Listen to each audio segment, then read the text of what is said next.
Good evening everyone. Magnetic effect of current lecture 7। और आज इससे पहले अपन ने BSL यानी बायो सावर्ट लॉ कंप्लीट कर लिया है।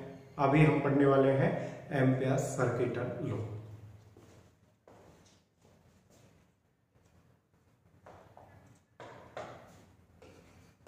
Ampere circuital law. Ampere circuital law. Ampere circuital law. Ampere circuital law, इससे भी हम क्या ज्ञात कर सकते हैं? Magnetic field. एम्पियर्स का जो सर्किटल लॉ, इससे क्या फाइंड करेंगे? Intensity of magnetic field. Biot Savart law से भी यही किया था और इससे भी यही करने वाले हैं। और लॉ क्या है? लॉ है B dot dl equal to mu not sigma E. ये जो टर्म है यहां पर, ये जो टर्म मिला अपने को, इसको बोलते हैं लाइन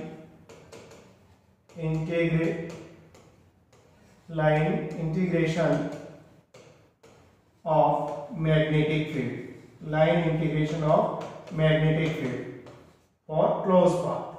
और यहां पर जो ये टर्म है अपने पास, mu not sigma E, total current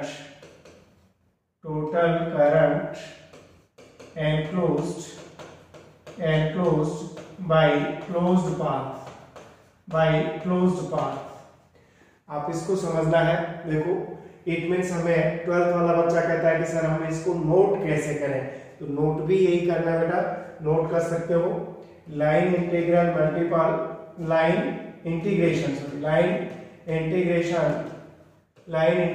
of magnetic field is equal to the mu naught times of total electric currents enclosed by closed path। Hindi वाले भी लिख सकते हैं, चुंबकीय क्षेत्र के रेखा समाकलन का मान बंद परिपथ के अंदर परिबद्ध कुल धाराओं तथा म्यू जीरो के गुणनफल के बराबर होता है। इसको बोलते हैं line integration of magnetic field equal to mu not on total times of current enclosed by current. ठीक है, इसी को B डॉट dl है, तो इसको मैं क्या लिख सकता हूं? मैं B डॉट dl को B dl cos theta equal to mu not sigma E, और क्लोज पाथ के लिए हमें क्या करना है? इंटीग्रेशन करना है। तो थीटा जो अपने पास एंगल है, थीटा एंगल बिटवीन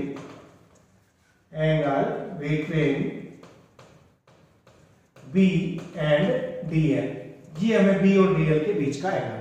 ठीक है, अब हम इसी को एक और तरीके से भी, यदि B दो एक टर्म होता है, देखो एक टर्म होता है B और एक और टर्म आएगा ऐसा ही H, इसको बोलते हैं intensity of magnetic field induced, और इसको बोलते हैं मैग्नेटाइजिंग फील्ड। इन दोनों में रिलेशन होता है B equal to mu not H। क्या रिलेशन होता है इनमें? Mu not H। तो हम देखो यहाँ B की इसी लो को कैसे लिख सकता हूँ? B की जगह म्यू नॉट H लिखूं तो इसी को लिख सकता हूं मैं H dot dl equal to sigma I, और क्लोज पाथ के लिए हमने ये कर दिया। तो यहाँ एक अच्छा क्वेश्चन भी बनता है हमारे पास, क्योंकि ये जो टर्म आया H डॉट dl, समझ में आ गई? B का वैल्यू मैंने क्या पुट किया यहाँ पे? Mu not H।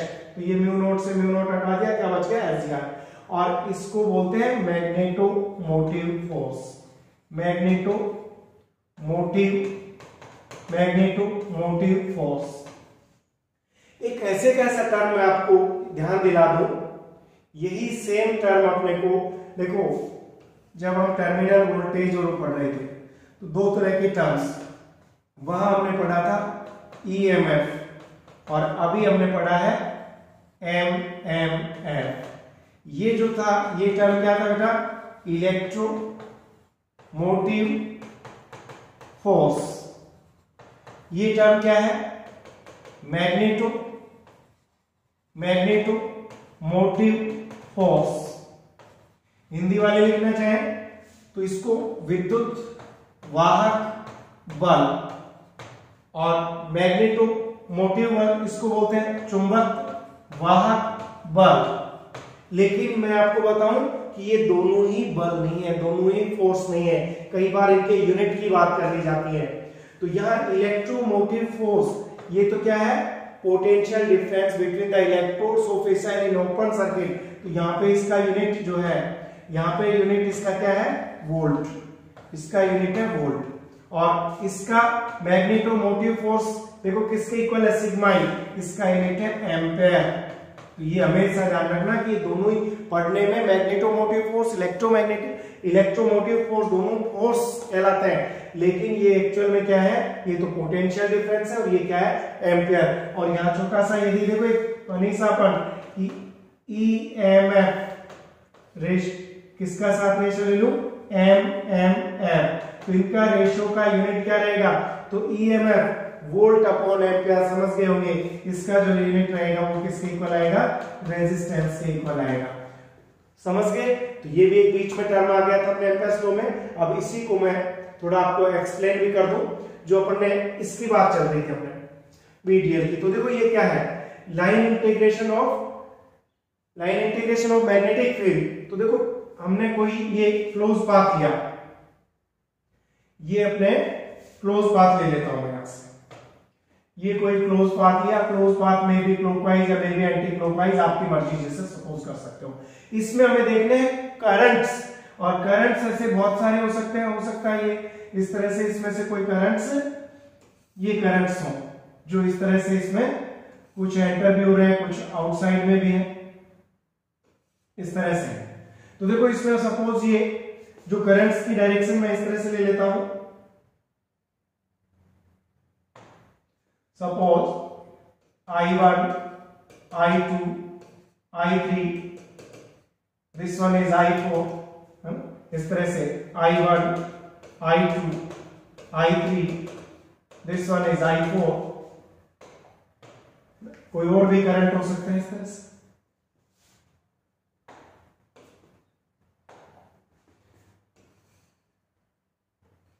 ये लो, नाराज नहीं होना। देखो भाई ये I4 और I5, I1, I2, I3, I4। तो यहां हमें जब सिग्मा ई की बात आएगी तो हमें क्या देखना है, यहाँ साइन कन्वेंशन की सिग्मा ई लिखेंगे, तो प्लस या माइनस, साइन कन्वेंशन की बात आएगी तो हमेशा ध्यान रखना साइन कन्वेंशन कि यहाँ पे आउटगोइंग करंट्स जो है, आउटगोइंग करंट्स है, ये हमेशा क्या लेने हैं भाई, नेगेटिव। और इनकमिंग तो हमेशा पॉजिटिव रहेगी ना भाई, तो इनकमिंग करंट्स कैसे लेने हैं, पॉजिटिव लेने हैं। Incoming currents positive, outgoing currents negative, ये साइन कन्वेंशन लेना है। अब अपन लो पर आते हैं, और एक और बात बताऊं कि अपन जो ये फील्ड ले रहे हैं इस तरह का, इसको शो करने का एक और तरीका भी है भाई। देखो ये अपन ने क्लोज पाथ लिया, तो देखो ये करंट जो है आउटवर्ड, तो मैं इनको किस तरह से शो कर सकता हूं, देखो ये current I1, this one is I2, this one is I3, this one is I4 और दिस वन इज I5। ये I1 था, ये I2 था, ये I3 था, ये I4 और ये क्या है, I5। क्योंकि देखो ये आउटसाइड में और ये इनसाइड में, देखो परपेंडिकुलर आउटवर्ड, परपेंडिकुलर इनवर्ड, इस तरह से भी ले सकते हैं, ठीक है। शो करने का एक तरीका है अपने पास। तो यहां पर मैं बात करूं देखो इस फ्लो की, तो यहां अपने पास कौन कौन से करंट, I1, I2, I3, ये कैसे है भाई, आउटगोइंग करंट्स है। ये करंट्स कैसे हैं, आउटगोइंग, और ये करंट इनकमिंग करंट्स है। तो यहां पर देखो जो करंट आउटगोइंग करंट्स और इनकमिंग करंट्स को अपने को देखना, या इधर से अपन ध्यान दोगे तो देखो ये इस प्लेन की बात करूं मैं, तो देखो ये इनकमिंग करंट्स नोट कर लो, I1 plus I2 plus I3 are incoming currents और दीज आर आउटगोइंग करंट्स। तो ये माइनस में ले लिया मैंने, I4 माइनस I5। तो हमें देखते हैं इस प्लेन में कितने करंट इनकमिंग है और कितने करंट आउटगोइंग है। तो ये तो देखो इनकमिंग करंट हो गए और ये कैसे है, outgoing currents, equal to sigma E. हमें ये क्या था, सॉरी सिग्मा ई, ये अपने पास सिग्मा ई। तो टोटल अपने पास ये I1, I2 और I3 क्या है, सिग्मा ई है। तो यहाँ पर चाहे अपन ये ले सकते हैं outgoing current equal to incoming currents, वो वाला फंडा भी अपन ले सकते हैं। ठीक है, तो हमें तो ध्यान ये रखना है टोटल सिग्मा आई अपने को टोटल, बाय द वे कोई करंट यहाँ पर दिया हुआ है, कोई करंट यहाँ पर दिया हुआ है, तो ये करंट इन्वॉल्व नहीं होंगे, हमें सिर्फ किस में लेना है, क्लोज पाथ में लेना है। तो अब लो भी अपने आराम से समझ में आ गया होगा, B D L equal to हमें क्या लेना है, म्यू नॉट सिग्मा ही लेना है। एक और चीज की अपने कंफ्यूजन हो गया कि सर इनको इनकमिंग माने या इनको इनकमिंग, तो ये राइट हैंड रूल लेना बेटा, कि जो देखो इसका अपन ये लेंगे, एक हमेशा क्लॉकवाइज रहता है, नीचे वाला अपोजिट रहता है, तो इसको देख लेना, जो अपना थंब की डायरेक्शन में रहेंगे वो पॉजिटिव, थंब के अगेंस्ट रहेंगे वो कैसी रहेंगी, नेगेटिव रहेंगी। क्लियर? तो ये था अपने पास एम्पेयर सर्किट लॉ। और अब अपन बात करते हैं इनकी एप्लीकेशंस। एप्लीकेशंस में मैं ले लेता हूं magnetic field, magnetic field due to long straight conductor, due to long straight conductor, magnetic field due to long straight conductor। देखो हमने ये कोई long straight conductor लिया, करंट आई ले लिया, हमें यहां से किसी डिस्टेंस, हमें कोई गिवन डिस्टेंस यहां से मिलेगी कि यहां पे कोई पॉइंट P है, r डिस्टेंस पर जहां हमें मैग्नेटिक फील्ड फाइंड करना है, तो हम क्या करेंगे, एक क्लोज पाथ लेंगे, ये क्लोज पाथ लिया, और यहां पर हम ये स्मॉल पार्ट dl ले लेंगे, वेक्टर dl लिया। मैग्नेटिक फील्ड अब देखो यहां ऐसे पकड़ के चेक करते देखनी, तो कैसा है, हर एक पॉइंट पर देखो टेंजेंशियल इस डायरेक्शन में अपने पास क्या मिल गया, b मिल गया। समझ में आ रही है बात कि यहां पर ये जो लिया ये तो वेक्टर dl आ गया अपने पास, और सेम इसी डायरेक्शन में हमें क्या मिल गया, b भी मिल गया भाई। तो b और dl कैसे है, सेम डायरेक्शन में। अब देखो मैं इनके लिए ampere circuit according to ACL, आपको बोर्ड में भी काम करना है और जेईई नीट में भी करना है, दोनों बता देता हूं। देखो अकॉर्डिंग टू ACL तो हमें simply B dot DL for close path equal to हमारा रिलेशन था म्यू नॉट सिग्मा आई, और यहां पर हम चाहे इसको B DL cos theta equal to mu not sigma I, और ये इंटीग्रेशन करेंगे। और यहां हमने देखा B vector B is parallel to DL, then theta equal to 0, cos 0 equal to 1, और here sigma equal to total current enclosed by closed path is I। तो अपने पास हो गया B DL equal to mu not I, cos 0 तो अपन ने 1 कर दिया, B constant था, DL का अपने इंटीग्रेशन, DL होल पार्ट के लिए अपन लेंगे, तो देखो B into 2 pi r equal to हो गया म्यू नॉट I, और इस तरह से B इक्वल टू जो रिलेशन आया अपने पास म्यू नॉट आई अपॉन क्या आ गया भाई 2 पाई आर। तो देखो ये अपने पास मैग्नेटिक फील्ड का फॉर्मूला, देखो बायो सावर्ट लॉ से जो लॉन्ग स्ट्रेट के लिए आया था ये सेम यही फॉर्मूला आया था बोथ एंड फ्री वाले केस में। इट मींस यहां पर हमें जो मिला B इनवर्सली कैसा मिल गया 1 अपॉन r। यदि अपन इसको ग्राफ से शो करें तो देखो B और r में करेंगे तो डिस्टेंस के साथ मैग्नेटिक फील्ड क्या होता जाएगा, डिक्रीज होता जाएगा। क्लियर? इसी क्वेश्चन को देखो अपन एक अब इस पे बेस एक और क्वेश्चन देखते हैं। यदि हमें थिक सिलेंड्रिकल कंडक्टर दिया जाए, तो थिक सिलेंड्रिकल कंडक्टर हमने ये लिया, देखो इस तरह से ये कंडक्टर लिया,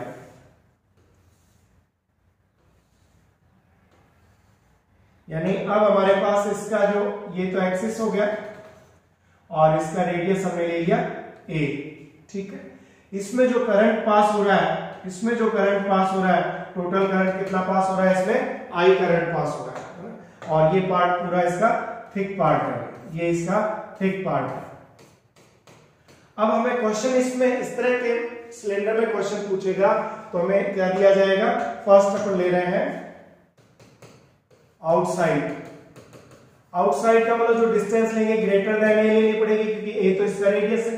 तो अपने को कहां पॉइंट लेना पड़ेगा भाई, देखो यहां पर हमने r डिस्टेंस ली और ये क्लोज पाथ बनाया, देखो ये वेक्टर dl लिया मैंने सेम, और मैग्नेटिक फील्ड भी ये b आ गया। तो वापस में अकॉर्डिंग टू ACL अपन बात करेंगे तो B dl cos theta equal to mu not sigma i, ये हो गया line integration of magnetic field. So B parallel to DL and theta equal to 0, cos 0 equal to 1 और sigma total current inside close path is I। बिल्कुल simple सा derivation B DL अपने पास रह गया और इधर म्यू नॉट I और देखो B 2 pi R equal to mu not I। B equal to हमारे पास फिर से mu not I upon 2 pi R यानी B इनवर्सली 1 अपॉन R। ये रिलेशन यहाँ भी सेम वही आ गया, सेम वही आना था क्योंकि डिस्टेंस भी वही लिया, करंट एंड क्लोज आउटसाइड था। अब देखो मैं इसी में सेकंड पॉइंट में ले रहा हूं, इस यहाँ पे सेकंड पॉइंट क्या ले रहे हैं भाई, सेकंड ले रहे हैं एट सरफेस। तो सरफेस पर कुछ चेंज नहीं होना भाई, जो R इक्वल टू A हो जाएगी, इसलिए B इक्वल टू कितना आ जाएगा mu not I upon 2 pi A। ये मैक्सिमम मैग्नेटिक फील्ड होगा। फिर थर्ड पॉइंट मैं यहाँ पे लेने जा रहा हूं, थर्ड पॉइंट लेने जा रहा हूं इनसाइड। थर्ड पॉइंट ले रहे हैं इनसाइड का मतलब R लेस देन A। इसका अपन एक और डायग्राम बना लेते हैं। देखो ये सिलेंड्रिकल कंडक्टर लिया हमने, ये लिया, ठीक है, ये थिक था, इसकी रेडियस अपन ने जो सपोज की थी वो सपोज की थी A और अब मैं पॉइंट ले रहा हूं यहाँ पे, ये क्लोज पाथ लिया, ठीक है। तो अब देखो आपने यहाँ देखा होगा कि टोटल जो करंट थी वो तो इस क्लोज सेक्शन से जा रही थी भाई, टोटल करंट इससे कितनी जा रही थी I। तो यहाँ देखो पाई A स्क्वायर में कितना करंट था I, और अब जो मुझे लेनी है वो तो सिर्फ इस पार्ट में लेनी है भाई, इसी पार्ट में लेनी है।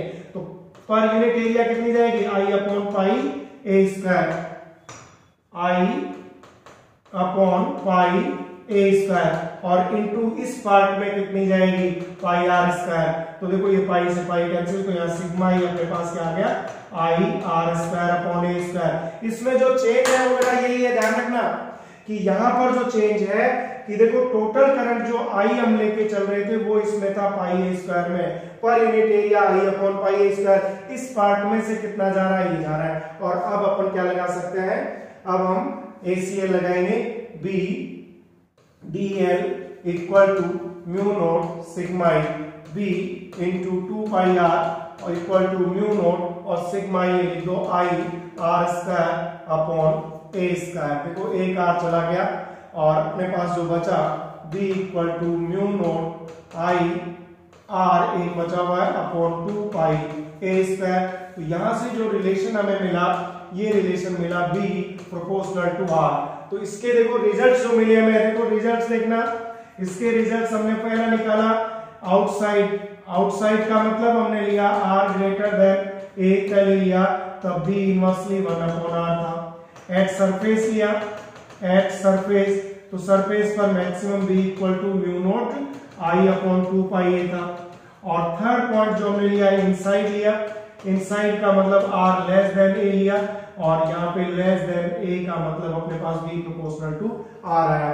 तो इसका यदि हमसे ग्राफ पूछे तो ग्राफ बनाओगे इस तरह से, B और R में देखो 0 टू A यहाँ तक आ जाओ, फिर आगे अपन R लेंगे। 0 टू A जो ग्राफ है, यहाँ तक का जो ग्राफ है इनसाइड का, ये कैसा है इनसाइड और ये कैसा है आउटसाइड। तो यहाँ तक का जो ग्राफ है वो स्ट्रेट लाइन है B प्रोपोर्शनल टू R, और इसके बाद का जो ग्राफ है ये इनवर्सली प्रोपोर्शनल टू R, और ये कैसा हो गया सरफेस पर। तो इस तरह का अपने पास ग्राफ भी बन गया है ना। तो ये अपने पास टॉपिक था, क्लियर। ये अपन ने इस पे ये सिलेंड्रिकल लिया, पहले आउटसाइड निकाला, फिर सरफेस और फिर कहां पे निकाला इनसाइड, क्लियर। तो इस तरह से ये था एम्पियर सर्किट लो, बहुत ही सिंपल सा एक तरीका था इसका। और अभी अपन एक और टॉपिक इसमें पढ़ते हैं, मैं पहले आपको बोर्ड के लिए भी फिर इसका कॉम्पिटिशन का लेंगे।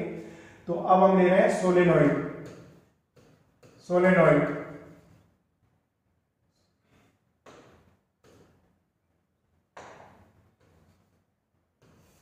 तो देखो सोलेनॉइड क्या है, हम ये कह सकते हैं it is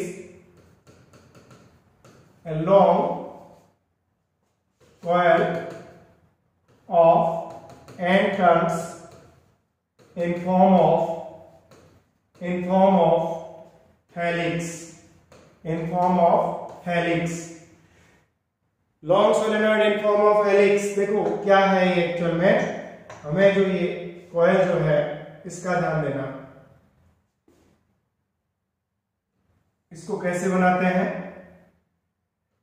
a thick copper wires wound on a non-conductor cylinder।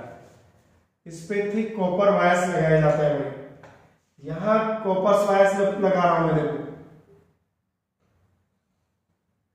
इस तरह से थोड़ा सा स्टाइल से लपेट दो, लगे हुए इसके ऊपर से जा रहा है। ये थिक कॉपर वायर्स हमने लपेट दिए और करंट पास कर दिया है ना। इसकी लेंथ हमने ले ली L और इसमें नंबर ऑफ टर्न्स ले लिया हमने N। इसी का नाम क्या है, सोलेनॉइड है। तो इसमें देखो वो क्या रखा है, करंट क्यों जाएगा, तो देखो करंट की डायरेक्शन देखो आप सब लोग, करंट समझ में आ रहा है। एक पाइप लिया, पाइप पे हमने वायर लपेट दिए, तो कॉइल होगी लेकिन फॉर्म कैसा हो गया इसका, हेलिक्स। इसका जो मटेरियल पाइप का था ये नॉन कंडक्टर था, लेकिन ये कैसा है, थिक कॉपर वायर्स है। इसको ही हम देखो इस तरह से भी शो कर सकते हैं। कैसे बेटा, कि हमें देखो ये पाइप तो अपने पास ये है जो ले लिया, ये लिया पाइप, आप देखो यहां जो वायर की सिचुएशन है, यहां से बाहर निकल रहा है या अंदर जा रहा है, या बाहर निकल रहा है या अंदर जा रहा है, तो यूं लपेटे जाएंगे कि नहीं वायर। तो सिंपल सा एक कॉन्सेप्ट निकल के आया कि यहां पर जो वायर जा रहा है ये इनसाइड परपेंडिकुलर इनसाइड है, यहाँ पे जो वायर्स है ये परपेंडिकुलर और यहाँ पर है परपेंडिकुलर आउटसाइड है। ये सिचुएशन भी हुई और ये इसका कहलाता है एक्सिस, ये इसका हो गया एक्सिस। अब बात करें मैग्नेटिक फील्ड की डायरेक्शन, तो डायरेक्शन ऑफ मैग्नेटिक फील्ड यदि हमें देखना है तो राइट हैंड लो ले लो। राइट हैंड लो का मतलब देखो थंब राइट हैंड का और ये फिंगर्स को 90 डिग्री पर कर लो भाई, और थंब को इस तरह से कर लो।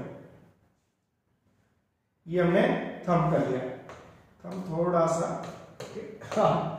अरे भाई थंब बनाने में ये बना दिया हमने, ठीक है भाई, ये थंब बना दिया है ना। ये अपने पास राइट हैंड था, ये ले रहे हैं राइट हैंड थंब रूल। तो आप ध्यान देना, हमेशा जो थंब रहेगा ये किसको बताएगा, बी को, और ये जो कर्वेचर ऑफ फिंगर्स रहेगा ये किधर, करंट। आप राइट हैंड लो, कॉइल को पकड़ लो, फिंगर्स इस तरह रहे करंट की डायरेक्शन में, तो देखो थंब किसको बताएगा, तो इट मींस यहाँ पर जो मैग्नेटिक फील्ड है वो बी की डायरेक्शन की है। यहाँ पर अपन उस अलग रूल लेंगे, देखो ये, और यूं कर दे इसको, करंट यूं होगा तो मैग्नेटिक फील्ड इधर, तो आप सिंपली समझ गए कि आप राइट हैंड से यूं पकड़ लो, फिंगर्स किधर होने चाहिए, करंट की डायरेक्शन में, थंब किधर रहेगा, मैग्नेटिक फील्ड की डायरेक्शन में। और यहाँ देखें तो देखो इस पॉइंट पर मुझे देखना है, तो आपको ठक रूल बताया था, देखो यहाँ रखो यूं करो, क्योंकि परपेंडिकुलर इनवर्ड, तो देखो ये सिचुएशन आई, यहाँ रखेंगे आउटवर्ड तो भी ये सिचुएशन आई, तो यहाँ भी मैग्नेटिक फील्ड भी ये आ गया आपके पास। क्लियर। अच्छा, अब अपन बात करें, यहाँ एक पॉइंट आता है सोलेनॉइड। देखो यहाँ जो पॉइंट ले रहे हैं solenoid, behave like as a magnetic dipole, as a magnetic dipole, और बार मैग्नेट। तो देखो ये जो पॉइंट आए एक्सप्लेन करें तो हम 3 पॉइंटों से इसको एक्सप्लेन कर सकते हैं। कैसे कर सकते हैं भाई, देखो मैग्नेट डाइपोल देखते हैं, बार मैग्नेट देखते हैं। मैग्नेट की सिचुएशन ये रहती है भाई, ये एन पोल हो गया, ये एस पोल हो गया। लाइन ऑफ फोर्स की मैं बात करूं यहाँ, तो हमेशा एन पोल से आउटवर्ड होती है और एस पोल में इनवर्ड होती है, यानी एन पोल से बाहर निकलती है, एस पोल में अंदर जाती है, एन पोल से बाहर निकलती है, एस पोल में एंटर होती है। ये सिचुएशन इनकी लाइन ऑफ फोर्स की रहती है, ये मैग्नेटिक लाइन ऑफ फोर्स की डायरेक्शन अपन ले लेंगे। तो यहां ध्यान देना, इनसाइड जो जा रहा है, देखो ये हमेशा अंदर की तरफ, ये अंदर की तरफ, और यहां से जा रही है बाहर की तरफ। तो पहली बात तो मैग्नेटिक लाइन ऑफ फोर्स, देखो दोनों में जो डिफरेंस, यहां लाइन ऑफ फोर्स की बात कर रहे हैं। लाइन ऑफ फोर्स आपने पढ़ा होगा, इलेक्ट्रिक लाइन ऑफ फोर्स और मैग्नेटिक लाइन ऑफ फोर्स, दोनों में ध्यान देना, यहाँ electric line of force is always in open curve और magnetic line of force always in form of close curve, क्योंकि यहाँ पे डाइपोल होता है, हमेशा सिंगल पोल नहीं होता, तो एन से कहा जाएगी एस में जाएगी। और दूसरी बात कि आउटसाइड अपने को बात करें, outside magnetic line of force की डायरेक्शन की बात करें, तो आउटसाइड फ्रॉम क्या देंगे answer, from N to S. लेकिन यदि यही चीज हमें इनसाइड पूछी जाए तो इनसाइड देखो S to N, from S to N. एक बात तो ये, ये तो अपनी इंफॉर्मेशन होगी, लेकिन क्वेश्चन यह था solenoid behave like is a magnetic dipole. इसको कैसे प्रूव करोगे? देखो मैं ये सोलेनोइड ले रहा हूं, ठीक है, ये सोलेनोइड और इस पर हमने ये वायर्स भी लपेट रखे। सोलेनोइड कंप्लीट हो गई भाई। अब इसमें हम देखेंगे करंट की डायरेक्शन। करंट की डायरेक्शन से हम निकालेंगे मैग्नेटिक फील्ड की डायरेक्शन। तो ये अपने पास करंट की डायरेक्शन मिल गई और ये हो गया इसका एक्सिस। हमने पकड़ा हाथ, देखो राइट हैंड से हम उठाया इधर, तो ये क्या हो गया बी। तो देखो इस तरह से यहां से जो लाइन ऑफ फोर्स है, ये लाइन ऑफ फोर्स इस तरह से बाहर निकल रही है भाई, यहां से बाहर निकल रही है और इधर से क्या हो रहा है, ये लाइन ऑफ फोर्स यहां से एंटर हो रही है। तो यहां भी सिचुएशन यही बनी हुई है, देखो इस तरह से यहां से बाहर निकल रही है या एंटर हो रही है, यहां से ये सिचुएशन बनी हुई है, यहां से एंटर हो रही है, यहां से बाहर निकली हुई है। तो जहां से लाइन ऑफ फोर्स बाहर निकलती है वो मैग्नेटिक एन पोल और जहां से एंटर होती है वो मैग्नेटिक एस पोल कहलाता है। तो देखो आप कह सकते हो नहीं कि solenoid behave like as a magnetic dipole. तो एक एक्सप्लेनेशन ये दे सकते हो अपने को कह के एक्सप्लेन दिस पॉइंट, और दूसरा रीजन क्या दे सकते हो, देखो if a magnet is suspended freely then at rest its magnetic axis along always south north. इसी तरह से यदि आप सोलेनोइड को भी लटका देते हैं फ्रीली, कहीं पे छोड़ते हैं, फ्रीली छोड़ते हैं यहाँ पे, तो इस भी हमेशा इधर डायरेक्शन में, साउथ नॉर्थ डायरेक्शन में ही ये स्टे करती है। सेम पोल इसके रिपेल करेंगे, इसी तरह इसके भी अपन सेम पोल रखेंगे तो रिपल्सन होगा, अपोजिट पोल होंगे तो अट्रैक्शन होगा। तो तीन तरह के पॉइंट हो गए अपने पास इनको एक्सप्लेन करने के लिए, ठीक है। अब अपन मैग्नेटिक फील्ड की बात करें तो देखो magnetic field due to solenoid, magnetic field due to solenoid, due to solenoid, magnetic field due to solenoid.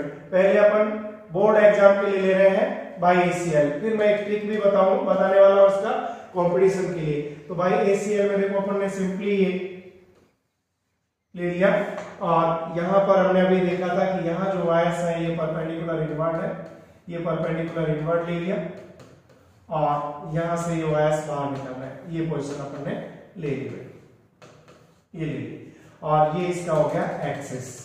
हमें मैग्नेटिक फील्ड की डायरेक्शन यहां से अभी अपन ने पता कर लिया था कि ये मैग्नेटिक फील्ड की जो डायरेक्शन रहेगी ये बी यहां रहेगी। अब यहां हमको ये एल पार्ट, ये क्लोज पाथ, हमने ये एल पार्ट लिया इसका और क्लोज पाथ बनाने के लिए equal parts P Q are और एस ले लिए, ठीक है, ये हमने क्लोज पाथ ले लिया। अब अकॉर्डिंग टू एसीएल, एसीएल अपने पास क्या है भाई, B D L cos theta equal to mu not sigma E. तो किसके लिए करना है हमें, ये P Q R S close path के लिए। अब यहां डीएल हमने ये सपोज किया था इसके लिए, ठीक है। अब देखो ये बी डी एल, तो यहां पर अपन बात करें डीएल और बी तो यहां सेम डायरेक्शन है, लेकिन यहां डीएल ले होगा तो 90 डिग्री पर है, ये आउटसाइड है और यहां फिर 90 डिग्री पर, तो हम एक साथ नहीं ले सकते। तो कैसे सोल्व करोगे बेटा इनको कैसे सोल्व करोगे, इधर ध्यान देना, ये आप डायग्राम बना लो अच्छे से, और पी क्यू आर एस वाली जो बात है इसको कैसे सोल्व करोगे, देखो हम सबसे पहले पी टू क्यू यहां से आ रहे हैं, B D L cos theta, ठीक है, प्लस फिर Q to R, Q to R B D L cos theta, फिर plus R to S B D L cos theta, और फिर अपन ले रहे हैं इसमें plus S to P B D L cos theta equal to mu not sigma. Note कर लो, समझ में आ गई होगी बात, क्योंकि थीटा जो है part P Q R S S और एस पी सबके लिए अलग अलग है, इसलिए हमने इसको अलग अलग 4 पार्ट्स में P to Q, Q to R, R to S और एस टू पी ले लिया। अब यहाँ हमें क्लियर करने की जरूरत है, ये देखो पी क्यू में दोनों कैसे हैं, सेम डायरेक्शन में, तो यहाँ पे B parallel to D L है, तो हम थीटा क्या लेंगे 0, cos 0 इक्वल टू क्या लोगे 1। फिर इस पार्ट में चलोगे तो देखो डीएल यहाँ है, बी तो यही रह गया, तो यहाँ पे हमें पता चला कि बी परपेंडिकुलर टू डीएल है, थीटा कैसा है 90 और कोस 90 इक्वल टू क्या हो गया 0। फिर इस पार्ट में ये पार्ट जो है आउटसाइड हो गया, आउटसाइड हो गया तो b इक्वल टू 0 लेंगे तो टोटल इसका 0 हो गया। और p s टू p यहाँ पे फिर से b परपेंडिकुलर टू dl है, तो थीटा यहाँ पे क्या है 90 है और कोस 90 इक्वल टू हमने 0 ले लिया। क्लियर? तो अब आपके समझ में आ जाएगा कि हमारे पास सिर्फ ये एक पार्ट बचा है b dl p to q, बाकी देखो ये 0 हो गया, ये पार्ट भी 0 हो गया, ये पार्ट भी 0 हो गया और इक्वल टू हमारे पास बच गया म्यू नॉट सिग्मा। बस अब सिंपल सा अपने पास b dl का इंटीग्रेशन करेंगे इक्वल टू हमें लेना था mu not sigma.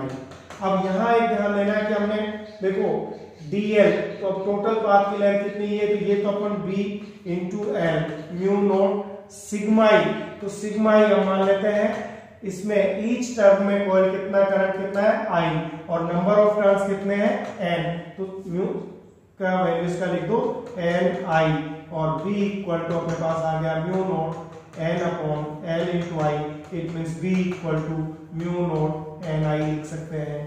b equal to mu not h लिखे तो h इक्वल टू क्या लिख सकते हो भाई n I। ये बात समझ में आ गई आपके? अच्छे से नोट कर लो, तो ये आपको बोर्ड में करना है। छोटी मोटी चीजें और भी ध्यान रख सकते हो उसमें, क्या ध्यान रख सकते हो कि जो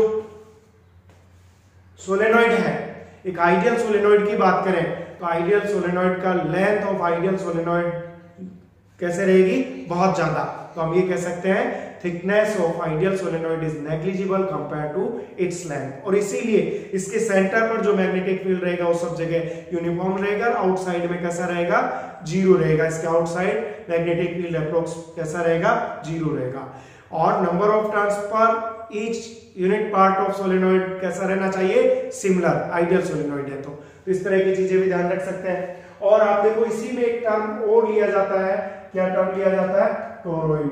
तो टोरॉइड अपन क्या कह सकते हैं, ये क्या है भाई एंडलेस सोलेनॉइड है, एंडलेस सोलेनॉइड है, या मैं क्या कह सकता हूं एंडलेस सोलेनॉइड कैसे होगी, if ends of a solenoid connect in form of circle, then it's known as toroid। देखो कैसे कर लेंगे हम इसको, हमारे पास सोलेनॉइड को इस तरह सर्कुलर कनेक्ट कर देंगे, इसके एंड्स को हम ऐसे जोड़ देंगे, यूं जोड़ दिया। अब वायरिंग जैसे थी वैसे ही है, इसमें कोई चेंज नहीं हुआ, ये वायर्स लिंक अपने पास थी कॉपर वायर्स की जो थी, ये एज इट इज चल रही है भाई। तो अब देखो इसका जो मैग्नेटिक एक्सिस सोलेनॉइड में जहां था, ये तो करंट हो गया, एक्सिस अब सर्कुलर हो गया, तो मैग्नेटिक फील्ड जो आएगा किसी भी पॉइंट पर, मैं जैसे यहां बात करूं तो टेंजेंशियल डायरेक्शन में मैग्नेटिक फील्ड यहां पर रहेगा। तो यहां कुछ भी नहीं बदला, सिर्फ बदला n जो है नंबर ऑफ टर्न्स, अब क्या कर देंगे n अपॉन 2 पाई r, और यहाँ पे r हम क्या ले लेंगे radius, total number of turns per unit length ये ले लेंगे भाई, बाकी कुछ भी नहीं बदलेगा। b dl इक्वल टू हम फिर से वही करेंगे mu not n I, total ये है, तो यहाँ पर dl जो करेंगे वो 2 पाई r होगा और म्यू नॉट n I होगा, और यहाँ से फिर जो फॉर्मूला अपने पास आ रहा है, देखो क्या फॉर्मूला आ रहा है, b equal to mu not n I upon 2 pi r, और ये जो टर्म्स अपने पास आया है, ये जो टर्म आया है इसकी जगह आप क्या लिख सकते हो स्मॉल n, तो म्यू नॉट n I, यहाँ भी ये फॉर्मूला लिख सकते हो, बस शेप का डिफरेंस है। इसको एंडलोस या मैग्नेट विदाउट पोल के नाम से भी जाना जाता है सोलेनॉइड को। ठीक है, तो ये आज का जो टॉपिक था आपके बोर्ड एग्जाम के लिए ही डेडिकेटेड था, आप इसको अच्छे से तैयार कर लो। नेक्स्ट लेक्चर में मैंने कहा था इसकी ट्रिक्स बताएंगे, तो नेक्स्ट लेक्चर में लेंगे, लंबा हो जाएगा, तो नेक्स्ट लेक्चर में हम फिर से सोलेनॉइड और एम्पियर सर्किटल लॉ पर जो क्वेश्चन बनते हैं जेईई नीट में, वो मैं नेक्स्ट लेक्चर में आपको देने वाला हूँ। Thank you so much, have a nice day.